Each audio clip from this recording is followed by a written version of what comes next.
चालू करो बे। भारत की फॉरेन पॉलिसी पूरी तरह से फेल है और जो ये विश्व गुरु का जो माहौल बनाया जा रहा है देश में और पूरे संसार, पूरे विदेशों में कहीं ना कहीं ये भी पूरी तरह फेल है, क्योंकि ऑपरेशन सिंदूर के तुरंत बाद और सीज़फायर के तुरंत बाद IMF ने $1 बिलियन पाकिस्तान को देने का काम किया है। वहीं वर्ल्ड बैंक ने $108 मिलियन पाकिस्तान को देने का काम किया है। एशियन डेवलपमेंट बैंक्स ने $800 मिलियन देने का काम किया है। I will finish in 2 minutes. वहीं UN सिक्योरिटी काउंसिल में पाकिस्तान को काउंटर टेररिज्म कमेटी का वाइस चेयरमैन बना दिया गया। यह दर्शाता है कि भारत की फॉरेन पॉलिसी पूरी तरह विफल हुई है। और यही नहीं, पहली बार चीफ ऑफ आर्मी पाकिस्तान का अमेरिका के राष्ट्रपति के साथ लंच करने का न्योता मिला और लंच किया। और बात यहीं पे समाप्त नहीं होती है। आज जनरल माइकल कुरेला को प्रेसिडेंट ऑफ पाकिस्तान ने प्रेस्टिजियस निशान-ए-इम्तियाज अवार्ड भी दिया है। तो ये रिश्ता जो पाकिस्तान का और जो अमेरिका का है और इन रिश्तों के बीच में भारत का खड़ा है, सवाल इस बात का है। सवाल ये भी है कि अगर चीफ डिफेंस स्टाफ ने ये बात कही कि हमारे लड़ाकू विमान गिरे हैं, तो लड़ाकू विमान तो गिनती के हैं, आज नहीं तो कल तो पता ही चल जाएगा कि कितने लड़ाकू विमान गिरे। प्लीज मां। तो सरकार को क्या दिक्कत है बताने में? सर 2 मिनट्स कि please 1 minute, please conclude. Only 2 minutes last. 1 minute, 1 minute. कितने लड़ाकू विमान गिरे हैं और ये लड़ाकू विमान जो गिरे हैं ये क्यों गिरे, ये भी सरकार को बताना पड़ेगा। सरकार पूरी तरह से, सरकार का इंटेलिजेंस फेलियर है। सरकार ये बात जानती ही नहीं थी कि जहां हम पाकिस्तान से लड़ रहे हैं वहीं दूसरा देश, हमारा पड़ोसी देश चीन, चाइना पूरी तरह से समर्थन कर रहा था पाकिस्तान का। क्या ये इंटेलिजेंस फेलियर था या ये एक्शनेबल इंटेलिजेंस को इग्नोर किया गया?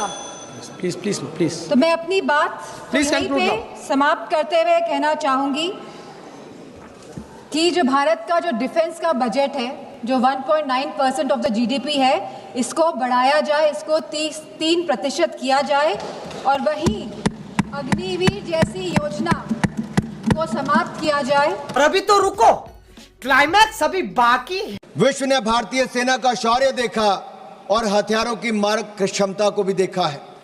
Made in India weapons have won battlefield validation and India has displayed its cutting edge defence technology to the world.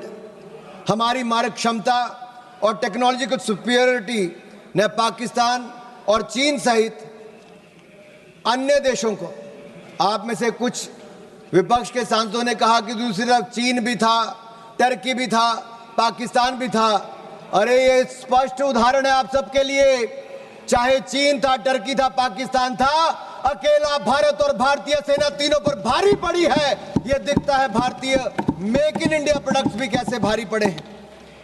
और यही नहीं, मैं आज कहूंगा कि India during operation Sindoor reflects 21st century evolution of aerial decoys and psychological dominance. This is just not warcraft, it is Minecraft. India has displayed a textbook case of aerial combat. इस कार्रवाई को सैन्य इतिहास में text book precision warfare कह रही है। Thailand air force university इसे सैन्य रणनीति की टेक्स्ट बुक में शामिल करने की बात कह रही है। दुनिया इसे text book counter terrorism doctrine के रूप में देख रही है।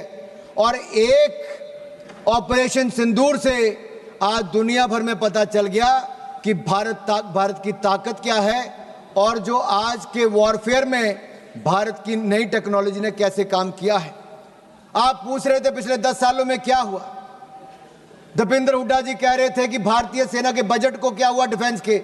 माननीय निर्मला सीतारमण जी यहां पर है, रक्षा मंत्री जी हैं, पूर्व रक्षा मंत्री भी हैं, आज वित्त मंत्री हैं, राजनाथ जी हैं, रक्षा मंत्री हैं। मोदी सरकार में 2.5 लाख करोड़, आपके समय 2013-14 में डिफेंस बजट था 2.5 लाख करोड़ से बढ़कर 6,22,000 करोड़ रुपया बजट कर दिया है। अरे आप 6,81,000 करोड़ रुपया बजट कर दिया है, दुगने से ज्यादा कर दिया, 3 गुना कर दिया है। और आप अपने गिरेबान में झांक कर देखिए, 10 साल आपने सेना को बुलेट प्रूफ जैकेट तक नहीं दी। नरेंद्र मोदी जी की सरकार में मात्र 3 सालों में 2 lakh bullet proof jacket make in India बनाकर हमने दी है। आपने 10 सालों में नहीं, 30 सालों में आपने 1 रैंक 1 पेंशन नहीं दिया। नरेंद्र मोदी जी की सरकार ने 1 रैंक पेंशन की मांग को भी पूरा किया है। और यही नहीं, मैं आपको बताना चाहता हूं, अटल जी की सरकार में देखिए, आपके समय 48 में, 62 में, 65 में, 71 की लड़ाइयां हुई, लेकिन सेना के जवानों का पार्थिव शरीर उनके घरों तक नहीं जाता था। अटल बिहारी वाजपेयी जी की सरकार बनी, तब जाकर पार्थिव शरीरों को उनके घर तक पहुंचाने का काम किया। तो अटल बिहारी वाजपेयी की सरकार ने, भारतीय जनता पार्टी की सरकार ने किया। और धर्मेंद्र जी, मैं इतना जरूर कह दूं, अरे मैं तो हिमाचल प्रदेश से आता हूं। हिमाचल प्रदेश राज्य छोटा है, लेकिन सेना में बड़ा योगदान है। अगर देश को पहला परमवीर चक्र विजेता किसी ने दिया तो मेजर सोमनाथ शर्मा हिमाचल प्रदेश ने दिया है। कारगिल युद्ध में अगर 52 शहादत सबसे ज्यादा हुई तो हिमाचल प्रदेश की हुई। 4 परमवीर चक्र विजेता हुए थे, उसमें से 2 कैप्टन विक्रम बत्रा, राइफलमैन संजय कुमार भारत हिमाचल प्रदेश से हुए हैं। साथ माननीय सभापति जी, मैं इतना कहना चाहता हूं, आज नरेंद्र मोदी जी की सरकार में हमने अपना एक्सपोर्ट 34 गुना बढ़ा दिया है। 686 करोड़ से बढ़कर लगभग 24,000 करोड़ हो गया। हमारी defence manufacturing, defence production 1 lakh crore एक साल की पार कर गई। और 193 हमने नए कॉन्ट्रैक्ट 2,09,050 करोड़ के एक साल में करके दिखाए और 100 देशों को डिफेंस प्रोडक्ट भारत देने का काम करने जा रहे। यही नहीं, लेकिन आपको डर तो होगा ही, क्योंकि जब मैं आपके सवाल खड़ा कर रहा हूं तो आपके पास उसका कोई जवाब नहीं है। मैं आपसे इतना जरूर पूछना चाहता हूं कि आखिरकार जब सेना की और सैन्य क्षेत्र में हमारे उपलब्धि की बात आती है तो आपके होंठ सिल क्यों जाते, उनकी तारीफ करते हो।